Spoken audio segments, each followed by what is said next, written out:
حامدا ومصليا أما بعد قال الله تعالى في القرآن العظيم وفي القرآن المجيد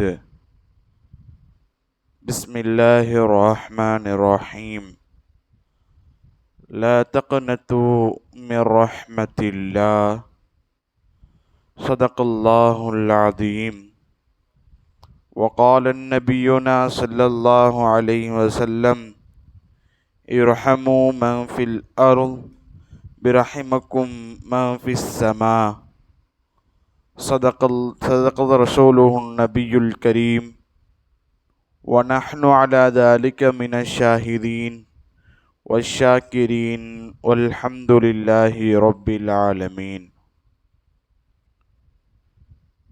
கோடான கோடி படைப்புகளை படைத்து அதை பரிபாலிக்கக்கூடிய அந்த அல்லாஹுவுக்கே அனைத்து புகழும்.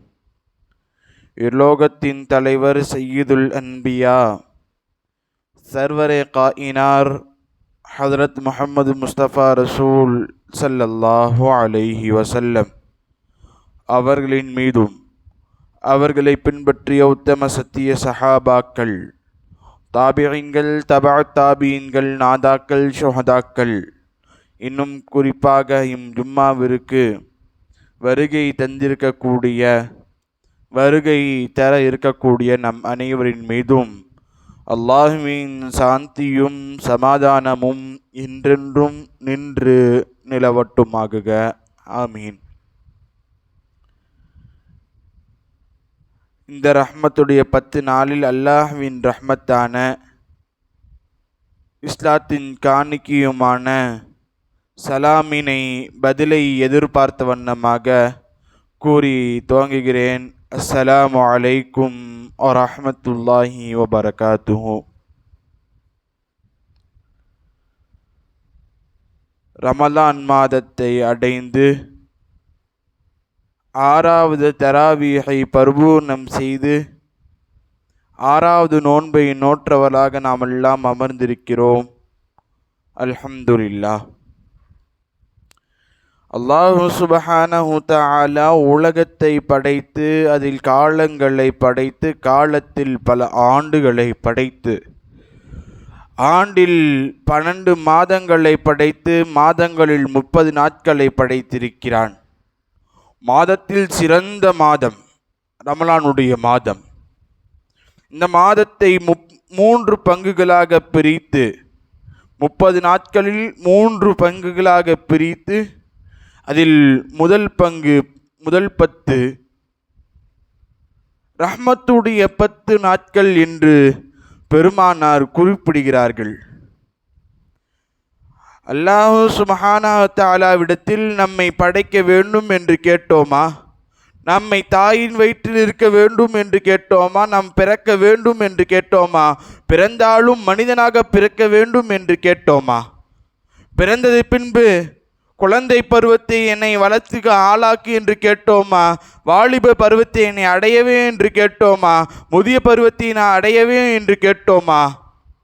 எனக்கு சுவாசிப்பதற்கு மூச்சை தா என்று கேட்டோமா? இரத்தங்கள் ஓடுவதற்கு இரத்த நாளங்களை தா என்று கேட்டோமா? அந்த இரத்தம் உடல் முழுவதும் பரவுவதற்கு ஹார்ட் பம்பிங்கை கேட்டோமா? எனக்கு உண்வதற்கு உணவு தா என்று கேட்டோமா? இருப்பதற்கு இடத்தை தா என்று கேட்டோமா? அதிலும் குறிப்பாக மனிதனாக பிறந்தாலும் மாற்றுத்திறனாளிகள் எத்தனை நபர்கள் என்னை நன்றாக படைத்து கொடு என்று கேட்டோமா? நல்ல மனிதனாக எல்லாம் சரியாக படைத்த அந்த ரப்புல் ஆலமீன் நம்மின் மீது கருணை காட்டுகிறான். எப்படி என்று தெரியுமா? மனிதனாக பிறந்தாலும் குஃப்ரியத்தில் இல்லாமல் படைத்து முஸ்லீமாக படைத்திருக்கிறான். முஸ்லீமாக மட்டுமல்ல, நபி ஆதம் அலைஹிஸ்ஸலாம் முதல் ஈசா அலைஹிஸ்ஸலாம் வரை அனைத்து நபிமார்களும் கேட்டு பெறாத மிகப்பெரிய பாக்கியம் உம்மத்தே முஹம்மதியாவில் பிறக்கவே என்று கேட்டோமா? இப்படி சகல விஷயத்தெல்லாம் நாம் கேட்காமல் ரப்புல் ஆலமீன் நமக்கு அந்த தேவையான நேரத்தில் அனைத்தையும் தந்து கொண்டே இருக்கிறான். இதெல்லாம் அவனுடைய ரஹ்மத்து தான். அவனுடைய ரஹ்மத் இல்லாமல் மனிதன் இல்லை. அவன் ரஹ்மத்தை விட்டு மனிதன் நாம் விலகி விட்டான் என்று சொன்னால் மனிதன் உயிரோட வாழ முடியாது. அவன் ரஹ்மத் செஞ்சது நம்முடைய படைத்த அவனுடைய ரஹ்மத்தின் மூலமாக நாம் வாழ்ந்து கொண்டிருக்கிறோம். இந்த ஜும்மாவில் அமர்ந்து கொண்டிருக்கிறோம். அவன் ரஹ்மத் இல்லாமல் எதுவும் நடக்காது. சரி, அல்லாஹ் தான் ரஹ்மத்தை கொடுத்துட்டு தான் இருக்கான். எவ்வளோ தூரம் கொடுத்த ரப்புல் ஆலமீன் எதற்காக வேண்டி ரஹ்மத்துடைய 10 நாட்கள் என்று தனியாக வச்சிருக்கான். ரஹ்மத்தை கொடுத்து கொண்டிருக்க ரப்புல் ஆலமீன் ரஹ்மத்தை கேளுங்கள் ரஹ்மத்துடைய 10 நாட்கள் என்று இந்த 10 நாட்களை எதற்கு குறிப்பிட்டு இருக்கிறான்? அல்லாஹ்வுடைய ரஹ்மத்தை நம்ம பெற்றுட்டு இருக்கோம் இல்லையா? அந்த ரஹ்மத்தை பெற்று அந்த ரஹ்மத்தை தொடர்வதற்காக வேண்டிய ஒரு பக்கம் அவனுடைய அடியான் தன்னின் பக்கம் மீள்கிறானா என்று அவன் பார்க்கிறான். மூளையில் 0.1 mm இரத்த அடைப்பு ஏற்பட்டால் அல்லாஹ் அக்பர், ஒரு பக்கம் பக்கவாதம் அடித்து நாம் படுக்க வேண்டும்.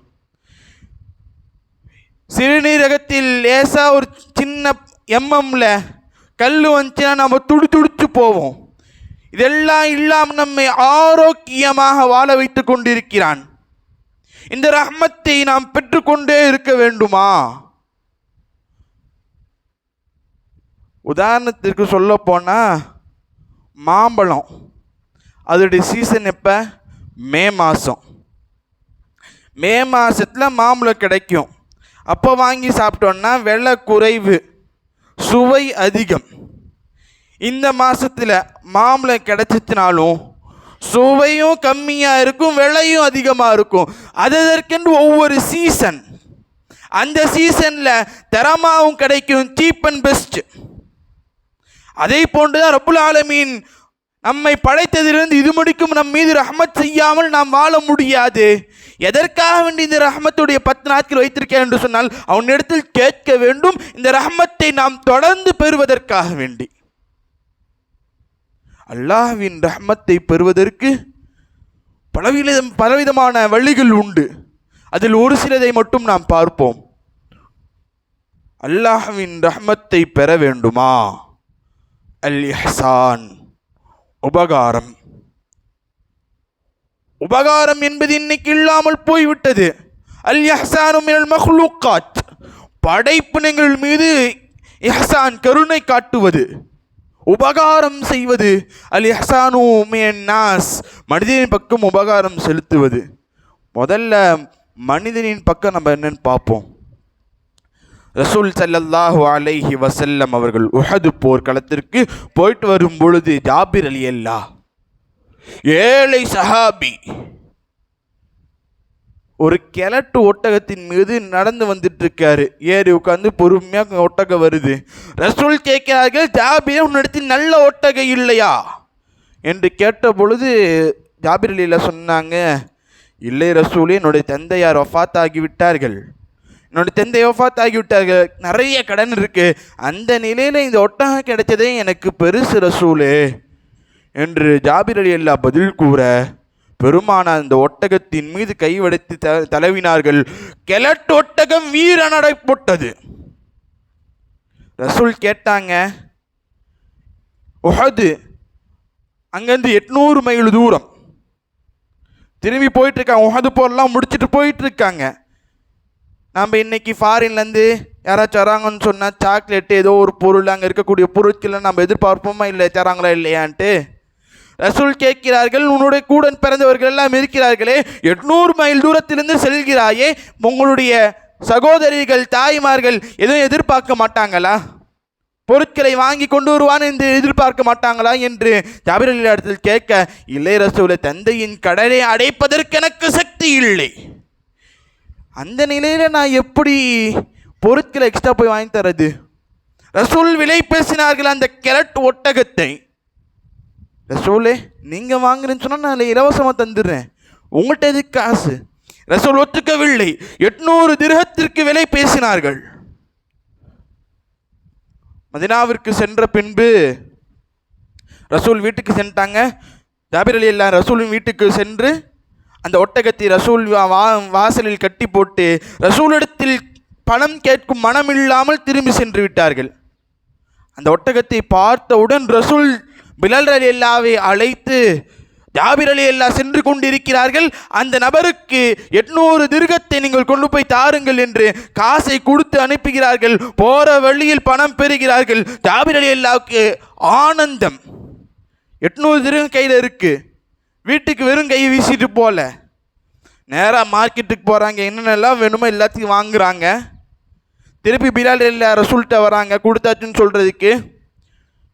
அதுக்கு போனவர் ஒட்டகத்தில் போனாரே இல்லையா? திருப்பி ஒட்டகத்தோடு தானே வரணும். ஒட்டகம் இல்லாமல் வீட்டுக்கு சென்றால் வீட்டில் இருப்பவர்கள் தப்பாக நினைத்து விடுவார்கள் அல்லவா? ஒட்டகத்தை விற்று தான் இந்த பொருட்களை வாங்கி வந்தார் என்று தெரிந்து விடுமா அல்லவா? ரசூல் சொன்னார்கள், இந்த ஒட்டகத்தை கொண்டு போய் ஜாபிருக்கு நான் அன்பளிப்பாக தந்தேன் என்று கொடுங்கள். பிலால் ரலியல்லாஹு செல்கிறார்கள். அந்த ஜாபிர் ரலியல்லாஹு வீட்டிற்கு செல்வதற்கு முன்பாக அந்த ஒட்டகம் ஜாபிர் ரலியல்லாஹுவின் கரத்திற்கு செல்கிறது. கை நிறைய பொருட்கள், தீனார்கள், கூட ஒட்டகத்தையும் கொண்டு போறாங்க. கம்பீர நடையோடு கொண்டு செல்கிறார்கள். சந்தோஷம் தாங்கவில்லை. ரசூல் உதவி செய்தார்கள், ஆனால் அவருக்கு தெரியாமல் உதவி செய்தார்கள். இதுதான் இஹ்சான். இன்னைக்கு உறவினருக்கு வருஷத்தில் ஒரு டைம் கொண்டு போய் ஒரு 1000 ரூபாய் கொடுத்துட்டு ஒரு அரிசி முட்டையை போட்டு வருஷம் ஃபுல்லாக சொல்லி காமிக்கிறோமா இல்லையா? யார் யார் பார்க்குறவன்ட்டுலாம் அவன் கஷ்டப்பட்டுட்டு இருந்தானா, ஒரு அரிசி முட்டை இந்த வருஷம் போய் போட்டு வந்தேன். இது அல்ல இஹ்சான். உதவி அவருக்கு செய்திருக்கிறோம் என்பது அவருக்கு தெரியக்கூடாது. அதுதான் இஹ்சான். அல்லாஹ்வின் அன்பு பெற வேண்டுமா? தவக்குல். நம்ம படைச்சு ஒரு ஆளாக்கி நம்மளுக்குன்னு ஒரு நல்ல ஒரு வேலையை தேர்ந்தெடுத்து தந்து, அந்த வேலையில் ஏதோ ஒரு பாரமான வேலை வருது, கஷ்டமான வேலை வருதுன்னா, நாளைக்கு இல்லை அடுத்த வாரம் வரக்கூடிய வேலைக்கு இன்றைக்கி புலம்ப ஆரம்பிச்சிருவான். என்னன்ட்டு, அடுத்த வாரம் அவ்வளோ பெரிய வேலை இருக்குது, இங்கேருந்து அவங்க போகணும், அங்கேருந்து இங்கே வரணும். அந்த வேலையை வாங்கி கொடுத்தது ரப்புல் ஆலமீன். அந்த வேலையை பெற்று கொடுத்தது ரப்புல் ஆலமீன். ஆனால் அந்த ரப்புல் ஆலமீன் மீது தவக்குல் இல்லையே, பரிசாட்டுதல் இல்லையே. பெற்று தந்தவனுக்கு அவனுக்கு லேசாக்க தெரியாதா? என்னமோ இவரு தான் வேலையை வாங்கிட்டு இவரு தான் எல்லாத்தையும் செய்கிற மாதிரி. அல்லாஹ் நடத்தி கொண்டு இருக்கிறான். அந்த மனிதனுக்கு எது சக்தியோ அதை தருகிறான். இஹ்சான் இல்லாமல் போய் விடுகிறது. அதனால் அந்த கஷ்டம், அந்த வேலையுடைய கஷ்டம் அவருக்கு பெருசாக தெரியுது. அல்லாஹ்வின் நம்பிக்கை இல்லை. ஒரு கடலை வியாபாரி, தள்ளுவண்டி கடலை வித்துட்டு போவாங்களே 10 ரூபா 10 ரூபான்ட்டு, கடலை வியாபாரி ஹஜ்ஜுக்கு சென்றார். ஊரில் இருக்கக்கூடிய கோடீஸ்வரன் ஒருத்தர் பார்த்து ஆச்சரியப்பட்டு கேட்டார், கடலை தானே விற்கிறாய்? ஒரு நாளைக்கு என்ன வந்துட போகுது? அதிகபட்சம் 500, சீசன் டைம் ஆச்சுன்னா அதிகபட்சம் ஒரு 1000. இதை வைத்து எப்படி நீ ஹஜ்ஜுக்கு சென்றாய்? நான் கோடி கணக்கில் சேர்த்திட்டு இருக்கேனே, என்னால் ஹஜ்ஜுக்கு செல்ல முடியவில்லை, நீ எப்படி ஹஜ்ஜுக்கு சென்றாய்? அந்த மனிதர் கூறிய பதில் என்னவென்று தெரியுமா? நான் தானே கடலை விற்கிறேன், ரப்புல் ஆலமீன் என்ன கடலையா விற்கிறான்? ரப்புல் ஆலமீன் என்ன கடலையா விற்கிறான்? அவன் என்னை கூட்டி சென்று விட்டான், அவனுக்கு தான் எல்லா புகழும். அல்லாஹ் மீது நம்பிக்கை, தவக்குல் இன்னைக்கு இல்லாமல் போச்சு. அதனால் நம்ம செய்யக்கூடிய விஷயம் அல்லாஹ் நம்ம மீது போட்டு விடுறான். அவன் மீது பாரத்தை வச்சு, அல்லாஹ் இந்த காரியத்தை நான் செய்ய போகிறேன், எனக்கு லேசாக்கித்தா, கேட்டு செய்து பாருங்கள், அந்த விஷயம் லேசாகும். அல்லாஹ் மீது நம்பிக்கை எல்லாம் புலம்பிக்கிட்டே போய் செஞ்சா அந்த செயல் உருப்படாமலும் போகிறதுக்கு வாய்ப்பு இருக்குது. அல்லாஹ்வின் ரஹ்மத்து வேணுமா? சதகா. அல்லாஹு அக்பர். தலையெழுத்தை மாற்றக்கூடியது சதக்கா. கலாக்கதிரியை மாற்றும் அவ்வளோ பெரிய ஆற்றல் இந்த சதக்காவிற்கு உண்டு. ரசூல்கிட்ட ஒரு ஏழை சஹாபி வருகிறார். ரசூலே, எனக்கு ஆடை இல்லை, எனக்கு ஆடை வேண்டும். நான் பசியாக இருக்கேன், எனக்கு உணவு வேண்டும். இப்போ இந்த மஸ்ஜித் ஃபுர்கானுக்கு ஒருத்தர் ஏழை வராரு, எனக்கு ஆடை இல்லைன்னு சொன்னால் துணி எடுத்து தந்துடலாம், சாப்பாடு இல்லைன்னு சொன்னால் வாங்கி தந்துடலாம். இது சாத்தியமான ஒரு விஷயம் இல்லையா? அந்த ஏழை சஹாபி என்ன தெரியுமா கேட்ட ரசூலிடத்தில், நான் ஏழையாக இருக்கிறேன், என்னை பணக்காரராக ஆக்க வேண்டும். நாமளே வந்து வெளில போய் துரத்திட்டு இருப்போம். இல்லை என்று சொல்லாத நபி பிலால் ரலியல்லாஹு அழைத்து ஃபாத்திமா ரலியல்லாஹு இடத்தில் அனுப்பி வைக்கிறார்கள். ஃபாத்திமா ரலியல்லாஹு இடத்தில் அனுப்பி வைக்கிறார்கள். ரசூல் என்னை அனுப்பி வைத்தார்கள் என்று சொன்னவுடன் இருந்தது ஒரே மாலை, கழுத்திலிருந்து போட்டிருக்கிறார்கள். அந்த மாலையை கொடுத்து அனுப்புகிறார்கள். பார்த்து ரசூலுக்கு ஆச்சரியம். இருந்தது ஒரே மாலை, அதையும் கொடுத்து அனுப்பித்தார் அருமை மகள் ஃபாத்திமா என்று ஏலத்தை விடுகிறார்கள். பாய்ந்து வந்து வாங்கினார் அப்துல்லா இப்னு அவுஃப் ரலியல்லாஹுவின் அடிமை. வந்து வாங்கிட்டு ஓடி போய் எஜமாட்ட அந்த மாலையை கொடுத்துட்டு நடந்த விஷயத்தெல்லாம் சொன்னாங்க. அந்த எஜமான் அந்த அடிமை, அந்த ஹுர், நீ விடுதலை ஆகிவிட்டாய், எவ்வளோ பெரிய காரியத்தை செஞ்சிருக்க, நீ விடுதலை. அந்த ஏழை சஹாபியை கூப்பிட்டு அவருக்கு ஆடையை கொடுத்து, உணவை கொடுத்து, பொருளாதாரத்தை கொடுத்து பணக்காரராக மாற்றி வழி அமைத்து வைத்தார்கள். ஜாபிர் அவுஃப் ரலியல்லாஹு, அப்துல்லா இப்னு அவுஃப் ரலியல்லாஹு நேராக சொல்லிட்டேன் வந்து அந்த மாலையை கொண்டு வந்து, ரசூலே இந்த மாலையை ஃபாத்திமா ரலியல்லாஹுக்கு அன்பளிப்பாக நான் தருகிறேன். பார்த்து சிரித்து கொண்டிருந்தார் இந்த அடிமை சஹாபி. ரசூல் கேட்டாங்க, என்னப்பா சிரிக்க, என்ன நடந்துச்சிங்க? இல்லை ரசூலே, அந்த ஏழை சஹாபி வந்தான், நீங்கள் பிலால் ரலியல்லாஹு அனுப்பி வைத்தீர்கள். ஃபாத்திமா ரலியல்லாஹு கழுத்திலிருந்து வந்த மாலை என்னை உரிமை விட்டது. அந்த சஹாபிக்கு ஆடையை வழங்கியது, உணவை வழங்கியது, செல்வந்தராக மாற்றியது. மீண்டும் ஃபாத்திமா ரலியல்லாஹு கழுத்தில் போய் அமர்ந்தது ரசூலே. இதை பார்த்து நான் சிரிக்கிறேன். பெருமான சொல்ல, சதக்காவை வழங்குவதன் மூலமாக பொருளாதாரத்தில் குறைவு ஏற்படாது. அந்த மாலையிலிருந்து ஒரு முத்து எங்கேயாச்சும் ஓடி இருக்குமா? இல்லை. அதே மாலை வந்தது, உரிமை விட்டது, பணக்காரராக்கியது, உணவை வழங்கியது, ஆடையை கொடுத்தது, மீண்டும் போய் அமர்ந்தது. இதுதான் சதக்காவின் ஆற்றல். இந்த சதக்கத்துல் ஜாரியா நம்ம மோத்தா போயிட்டதுக்கப்புறம் இங்கே இருக்கக்கூடிய சொத்து பத்துக்களை நாம் தான் அனுபவிக்கவும் சொல்ல முடியாது. இஸ்கந்தர் துல்கர்னைன் ரஹ்மத்துல்லாஹி யார் தெரியுமா? இவர்கள் உலகத்தையே ஆண்ட மன்னர்கள் ஒருவர், உலகத்தையே ஆட்சி செஞ்சாருங்க.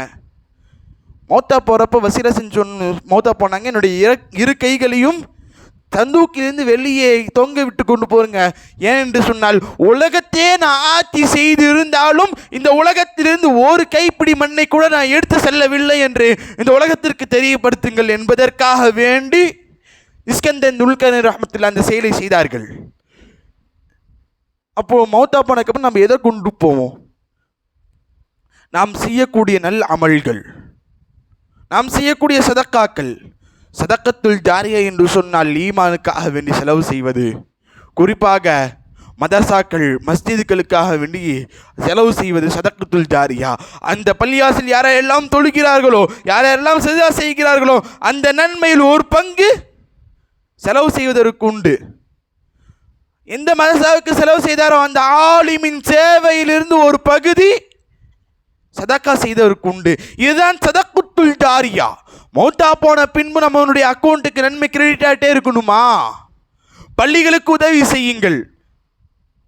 இந்த மாதம் அற்புதமான ஒரு மாதம். பல மதரசாக்களிலிருந்தும் பல பள்ளியாசலிருந்தும் வசூலுக்குன்னு வராங்க. வீடை தேடி வந்து கதவை தட்டுகிறார்கள். அவர்களை உதாசீனப்படுத்தி விடாதீர்கள். அவர்கள் மனம் குளிரும் அளவிற்கு சதக்காக்களை கொடுத்து அனுப்புங்கள். தர முடியலையா, மன நோகாமல் ஏதோ ஒன்று சொல்லி மன ஆறுதலை ஏதோ ஒன்று பேசி அனுப்பிச்சு விடுங்க. பல நபர்கள் இன்றைக்கு அந்த அற்புதமான ஒரு பாக்கியத்தை இழந்து கொண்டு இருக்கிறார்கள். வரவங்களை உதாசீனப்படுத்திட்டு, மிஸ்கினை உதாசீனப்படுத்திக்கிட்டு, அல்லா நாளை கேட்பான், உன் வீட்டுக்கு நான் வந்தேன், எனக்கு தண்ணீர் தரவில்லையே, உன் வீட்டுக்கு நான் வந்தேன், உணவை தரவில்லையே, என்னை துரத்தி அடித்தாயே என்று அல்லா நாளை மறுமையை கேட்பான். அந்த மனிதன் கேட்பான், ரப்பே நீ எப்போ என்னுடைய வீட்டுக்கு வந்த? அந்த மிஸ்கின் வந்தார் அல்லவா, அந்த மிஸ்கினுக்கு நீ உணவு தந்தாயா என்று அல்லாஹ் கேட்பான். இன்னைக்கு நம்முடைய வீடை தேடி வந்து கொண்டு இருக்கிறார்கள். ஒரு காலம் வரும், சதக்கா பொருட்கள் நிறைந்திருக்கும், கொடுப்பதற்கு ஆள் இருக்க மாட்டாங்க. இந்த மாதம் அற்புதமான ஒரு மாதம். நம் வீடை தேடி நம்முடைய நன்மையை சேர்ப்பதற்காக நம் வீடு தேடி ஆள் வந்துட்டு இருக்காங்க. கிடைத்த வாய்ப்பை சரியான முறையில் பயன்படுத்தி கொள்ள வேண்டும். அல்லாஹ்வின் ரஹ்மத் வேணுமா? துஆ. அத்துஆஉ முஹுல் இபாதா. வணக்கங்களின் மூலதனம். வணக்கங்களின் மூலதனம் துஆ. இப்போ நம்ம ஒருத்தர்கிட்ட போய் ஒரு 1000 ரூபாய் கேட்குறோம். ஒரு 1000 ரூபாய் கேட்குறோம். ஒரு டைம் தந்துடுவார். 2வது டைம் கேட்குறப்ப மூஞ்சி சிறந்துக்குவார். கடனா தாப்பான்னு கேட்டால் தந்துடுவார். 3வது டைம் போகிறப்ப ஃபோன் அடித்தாலும் சரி, வீட்டுக்கு போனாலும் சரி, வீடை பூட்டிட்டு நம்பரை பிளாக்ல போட்டு போயிடுவாப்புல. இல்லையா? இதுதான் மனிதன்.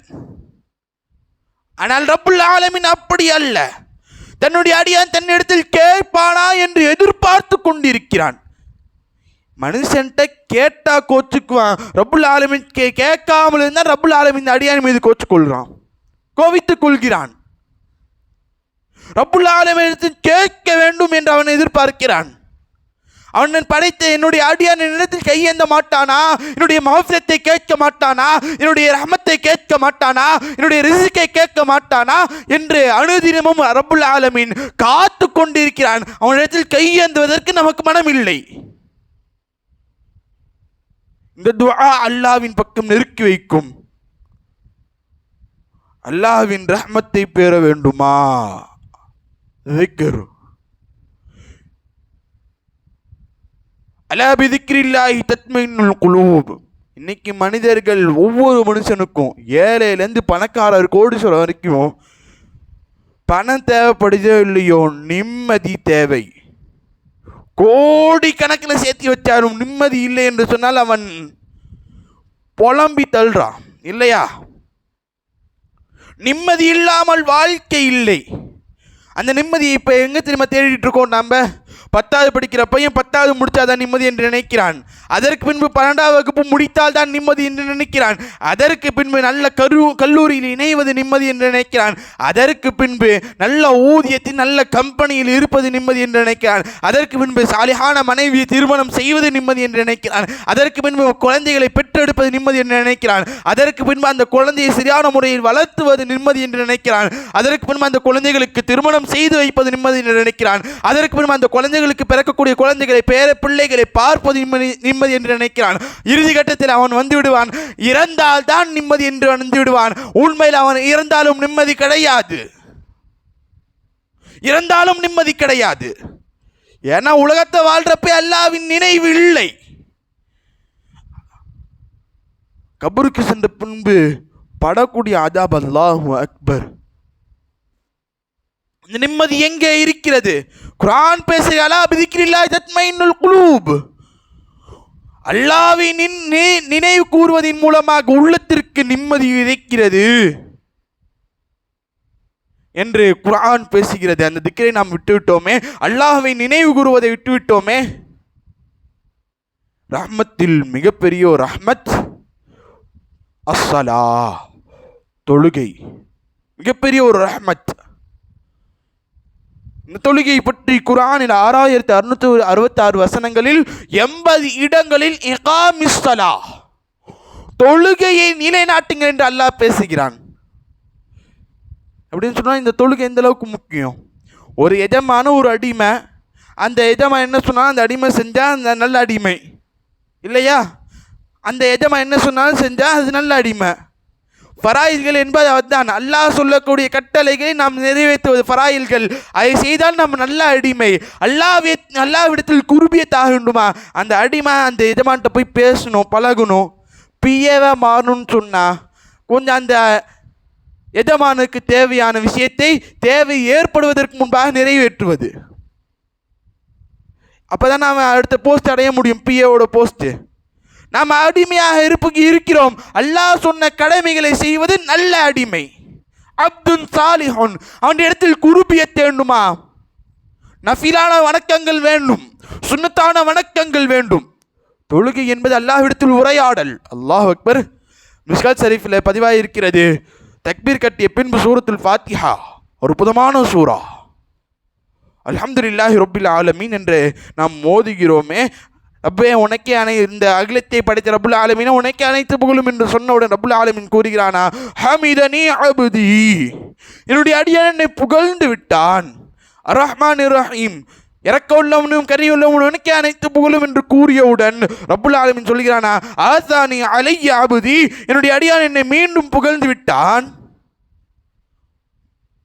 மாலிக் யௌமித்தீன், நீ தரக்கூடிய நான் அரசரே உனக்கு என்று கூறியவுடன் அல்லாஹ் சொன்னான், மஜ்ஜதனி அபுதி, என்னுடைய அடியான் என்னை பரிசுத்தப்படுத்தி விட்டான். இய்யாக நஅபுது வ இய்யாக நஸ்தஈன் இஹ்தினஸ் ஸிராத்தல் முஸ்தகீம் ஸிராத்தல் லதீன அன்அம்த அலைஹிம் கைரில் மக்தூபி அலைஹிம் வலல்லாலின் என்று ஓது முடித்தவுடன் ரப்புல் ஆலமீன் கூறுகிறான், ஹாதா அபுதி ஹாதா அபுதி ஹாதா அபுதி மா சஅல். இவன் தான்ப்பா என்னுடைய அடியான், இவன் தான் என்னுடைய அடியான், இவன் என்ன கேட்டாலும் நீங்க கொண்டு போய் கொடுத்துருங்கன்னு சொல்லி மலக்குமாருக்கு கட்டளையிடுகிறான். இவ்வளோ தூரம் முறையாடல் ரப்புல் ஆலமீன் இடத்தில். இதை கேட்கக்கூடிய திறன், செவித்திறன் நமக்கு இல்லையே. காரணம், தொழுகையில் கவனம் இல்லை. கவனம் இல்லாமல் தொழுகிறோம். இந்த தொழுகையை நாம் இன்னைக்கு அசால்ட்டை விட்டோம். காலையில் நல்லா சஹரு சாப்பிட்டு ஃபஜ்ரை கோட்டை விட்டுறோம். இஃப்தாரில் நல்லா சாப்பிட்டு மஹரிப் கோட்டை விட்டுறோம். இஷாக்கு வரதில்லை, டயரில் தூங்கிட்டு. தொழுகை என்பது ஒரு மனிதனுடைய கட்டாய கடமை. அதில் தொழுகை இல்லாமல் எதுவும் இல்லை. முஅத்தின் பாங்கில் என்ன சொல்றாரு, ஹய்யா அலஸ்ஸலா ஹய்யா அலஸ்ஸலா, தொழுகையின் பக்கம் விரைந்து வாருங்கள் என்று கூறிவிட்டு பின்பு என்ன தெரியுமா சொல்கிறார், ஹய்யா அலல் ஃபலா ஹய்யா அலல் ஃபலா, வெற்றியின் பக்கம் விரைந்து வாருங்கள். தொழுகைதான் வெற்றி. அந்த வெற்றியை விட்டுவிட்டால் நம்முடைய வாழ்க்கை பாழாய் போய்விடும். அல்லாஹ்வின் ரஹ்மத்தை பெற வேண்டுமா, தொழுகையை சரியான முறையில் நிலைநாட்ட வேண்டும். இறுதியாக ஒரே ஒரு விஷயத்தை சொல்லி முடித்துக் கொள்கிறேன். ஈமான் என்னும் பொக்கிஷத்தை அல்லாஹ் தஆலா ஃபர்ல் என்னும் தங்கப்பெட்டியால் பாதுகாக்கிறான். அந்த தங்கப்பெட்டியை வாஜிப் என்னும் வெள்ளிப்பெட்டியால் பாதுகாக்கிறான். அந்த வாஜிப் என்னும் வெள்ளிப்பெட்டியை சுன்னத் என்னும் பித்தளை பெட்டியால் பாதுகாக்கிறான். அந்த சுன்னத் என்னும் பித்தளை பெட்டியை